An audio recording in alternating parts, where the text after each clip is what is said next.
Hey everyone, welcome to the investor.bet AFL Round 6 Betting Trends Preview. In this video, we're going to look at all 9 games coming up this weekend. We're going to go through each one, what the odds are, look through the recent betting trends for these sides, so their previous matchups, who's been winning, who's been covering the spread, who was favourite, who was the underdog, what was the total points line, and have their recent games been going over or under. So I'm going to break down each of the matches, go through who I think is going to win, and also what I'm considering betting and how I'm approaching betting on these games. So the first game we have coming up this round, Brisbane versus Collingwood on Thursday night. This is a really good game. Brisbane 5-0 on the season. Collingwood have won their last 4 games after losing to GWS in the opening round. So both teams in really good form. Lines are $1.47 favourites, minus 13.5. And we have 174.5 points as the total points betting line.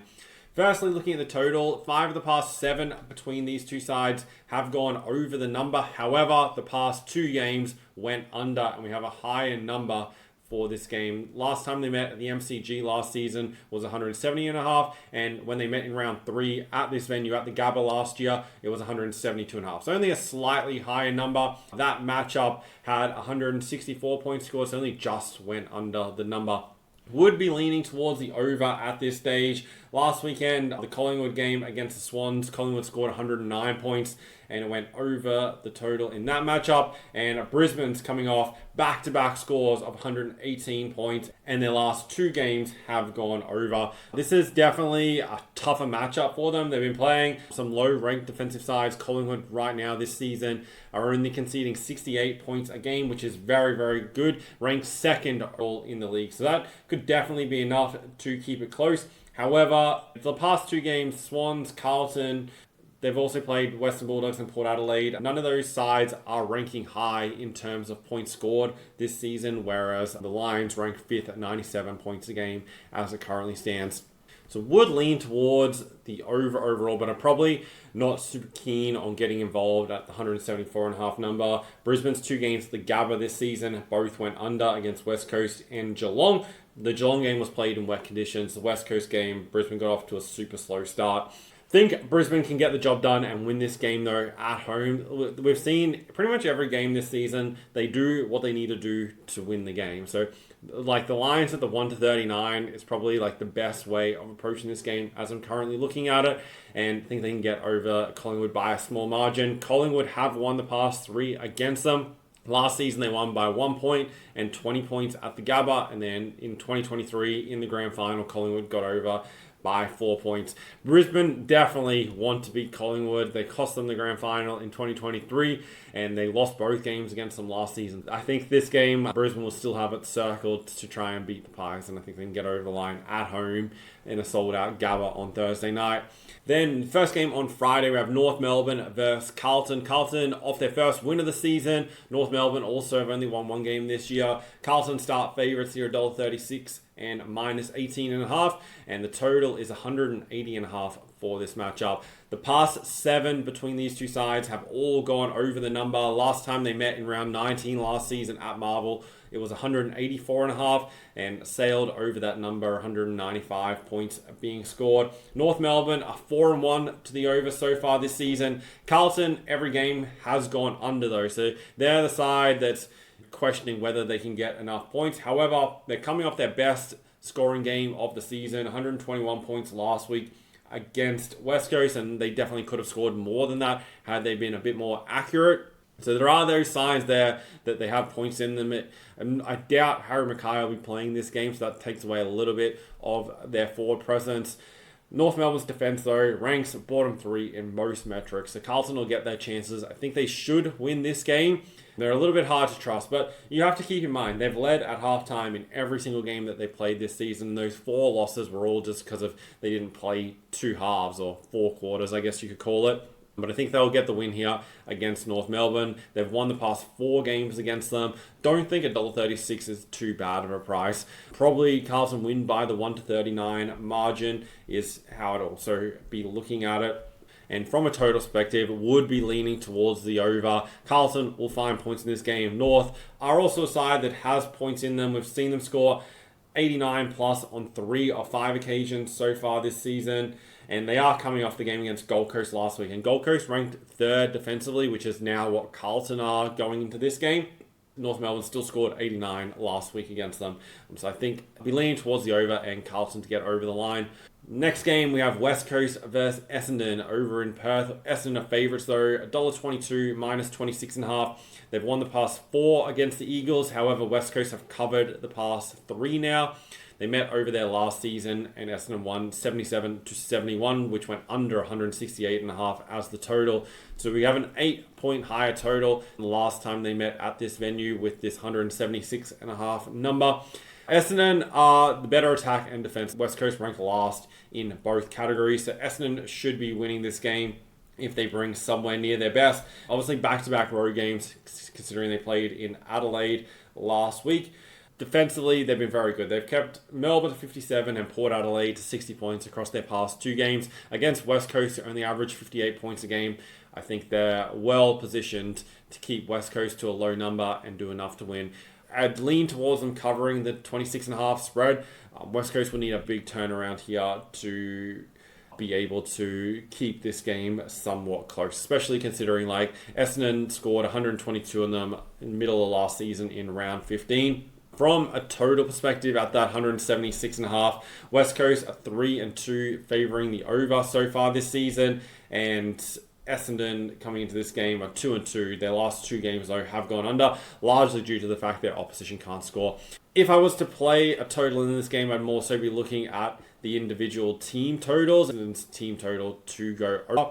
Like with West Coast, we're going to see a total around the 65 mark most likely, which taking that kind of total is very, very difficult, as when it goes under, it only goes under by a tiny amount. Following game, Melbourne versus Fremantle favourites here, $1.47, minus 13.5, looking to make it 4 straight wins. Back-to-back road games here for Fremantle, and Melbourne returning home. They're still looking for their first win of the season. Fremantle have won and covered the past 3 versus Melbourne. They met in Perth last season in round 19. Fremantle won 116-66, so a 50-point win. And when they met in round 12, that was up in Darwin, and Fremantle won that game by 92 points, 141 points to 49. Interesting to see that Melbourne haven't scored over 66 points in either of the games last season. This year, Melbourne are only averaging 61. Fremantle, mid-range defensive side, but give up the 5th least number of shots on goal to opposition and the 4th least number of inside 50s. Melbourne won't find enough points to win this game. I think the $1.47, $1.50 range for Fremantle is very good. They'll win this game over in Melbourne. Fremantle won, if you combine the meetings last season, it was 142 points. The total at 166.5, 5 of the past 7 head-to-head have gone under. The past 2, though, did go over. Fremantle this season are 3-2 to the over. Melbourne come into this matchup 3-2 to the under, largely due to the fact that they can't score. They have conceded, though, 85 plus in each of their past 4 games. And Fremantle averaging 89 points a game. I think the current total at 166.5 is pretty much spot on. Largely due, whether this game goes over or under will come down to the fact of how many points Fremantle scores, but definitely prefer the side in this game. Adelaide versus GWS is a really good game. Adelaide currently small favourites at home, minus 2.5. This will be back-to-back home games for them before they go to Perth next week to play. GWS played in Adelaide last week and have stayed there for this matchup. So they have had that interrupted preparation, similar to what their opposition last week in St Kilda had, and GWS comfortably took care of them. Adelaide started the season 3-0. They've now lost their last 2 games against Gold Coast and Geelong, 2 very informed sides. This is definitely another challenge for them, that's for sure. They're scoring plenty of points. They've scored 90 plus in every game, and I think they're entitled to be favourites off of that. Minus 2.5. The total at 184 with 3 of the past 4 head-to-head going over. That doesn't surprise me at all, and I think we'll see definitely a high scoring game between these 2 sides. The only Adelaide game to go under this season was against Gold Coast, but they still scored 181 points in that game, and it only just went under the number. Their other 4 games have all gone over the total. For GWS, they started their season with all 3 games going under, but their last 2 have gone over. They've scored 110 and 132 their past 2 weeks. They'll find plenty of points against Adelaide side, conceding 92 on average. This game should be a shootout, and I'd be very interested in the total. From a side perspective, I think this game largely depends on how GWS handle playing the back-to-back road games. And I think the most likely outcome is we see a close game. So I'd be looking at the try bets, either side 1-18, 1-24, 1-29, that kind of thing for this matchup. I doubt it's a beyond 5-goal game either way. There's probably a touch of value off recent form sitting with GWS, plus the fact they've won and covered 4 of the past 5 versus the Crows. Richmond versus Gold Coast. Gold Coast big favourites here. I think they're the biggest favourite of the round. $1.07, minus 44.5, and we have a 184.5 point total. Gold Coast back at home.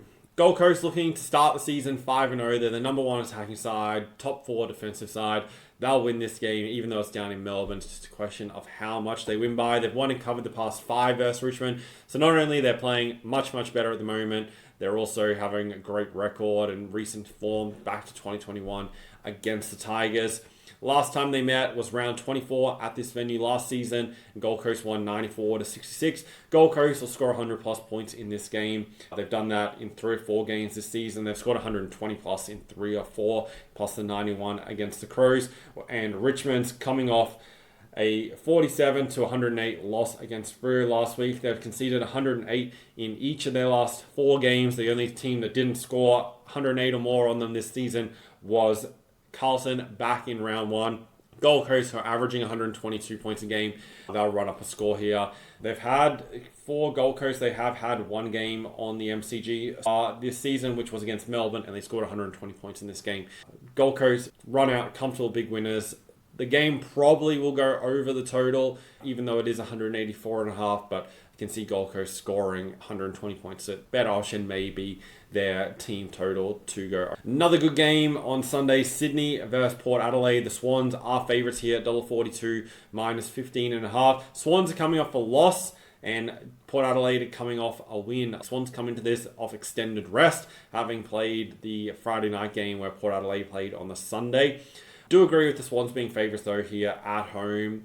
Even though Port Adelaide have a very good record against them, the Port have won 8 of the past 9 versus the Swans. Sydney won in the finals, eliminated Port Adelaide last season at this venue, 95-59. Swans are playing pretty well. I think they're playing slightly better than their record suggests at 2-3 overall in the season. Losses against Hawthorn, Brisbane and Collingwood, all real top sides. Port Adelaide played their best game by far of the season last week against Hawthorn. Whether they can replicate that again this week off of that emotional win, I guess that you can call it for them, against Swans, I think that maybe the chance of a letdown. So I think Swans will get over the line here and win at home. 5 of the past 6 head-to-head have gone under. The total is 173.5. Swans, 3 of their last 4 have gone under. Port Adelaide, 2 of their last 3 have gone under. But last week was a big shootout against Hawthorn with over 200, so it's 212 points scored in that game. I'm not really prepared to make a call on the total at this stage. I think 173.5 is probably the right number. I do agree with it being up from the prelim final last season, that's for sure. Generally, finals are lower scoring games. Could see it being slightly higher, so I would have a slight lean towards the over, but the trends definitely favour the under. Both sides have struggled to score a little bit on the season. Swans ranked 14th in points for, Port Adelaide ranked 12th, and defensively, these sides are definitely mid-range. They're both pretty much bang on average in terms of the overall competition. Western Bulldogs versus St Kilda. The Bulldogs minus 10.5, $1.54 favourites here against the Saints. Western Bulldogs are definitely in need of a win. They started the season 2-1, but have now lost their past 2 games, so they sit at 2-3 overall. Losses against Collingwood, Fremantle, and Brisbane. St Kilda also in need of a win after losing last week against GWS. That put them at 3-2 on the season. Western Bulldogs definitely need this slightly more. The pressure is on them. It'd be interesting to see their lineup coming into this game. St Kilda can forgive a little bit of a letdown last week. They're back in Melbourne now after having played 2 games in Adelaide. I think this is definitely a close game. This is a 2-3 goal game either way, and we'll definitely be looking at the try bets for this matchup. Statistically, there's nothing between these two sides. St Kilda, the slightly better attacking side and the slightly better defensive side, so I could have them slightly shorter. But Western Bulldogs have won and covered through the past 4 versus the Saints, so I can understand the market pushing just slightly more so towards the Bulldogs.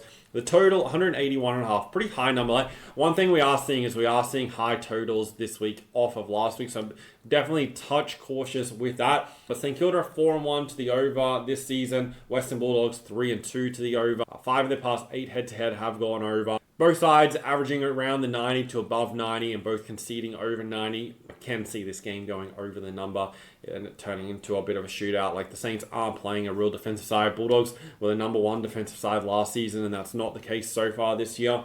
And Bulldogs also haven't been playing sides that are good in attack. This St Kilda so far will be the best attacking side that they've faced so far this season. So there's definitely the chance that we can see the Saints putting up a bit of a score. Brisbane put 118 on them last week, and they went into that game ranked slightly lower than St Kilda in terms of attacking metrics. And then final game of the round, Geelong versus Hawthorn. Geelong small favourites here, $1.87 minus 1.5, and the total is 175.5.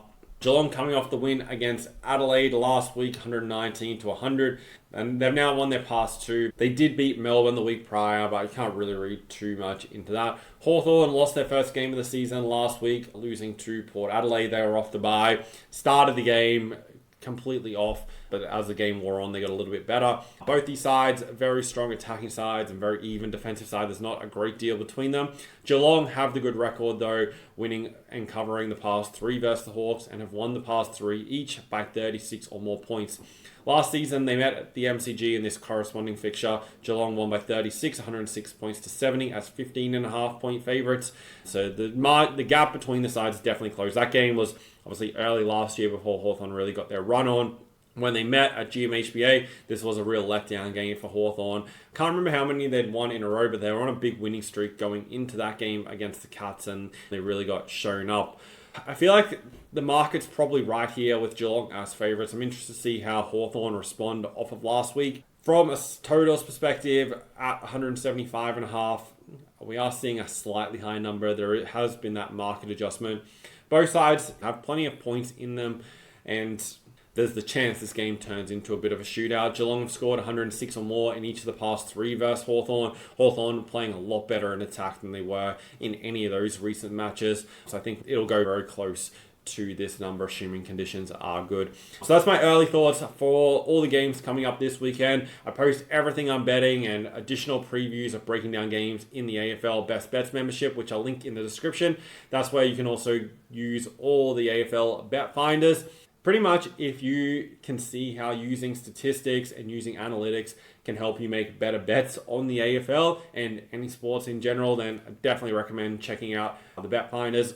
Allows you to compare sides, compare how they match up against each other in attack, defense, efficiency ratings, everything that you need to know in terms of how they play beyond what you just see on the TV, and go way, way deeper into the stats and the metrics of how these teams are performing to get a real picture on how they play. You can also break down the quarter by quarter performances and all that kind of stuff, plus the player props. So if you're betting on disposal markets, goal scorers, all that kind of thing, all those tools with the trends. And you also want to look at how many disposals opposition teams concede, as that can give you an edge there, especially if you break it down further in terms of contested and uncontested possessions. So definitely check that out. Links in the description. Thanks guys for watching. Good luck with your bets this weekend, and I'll see you in the next video.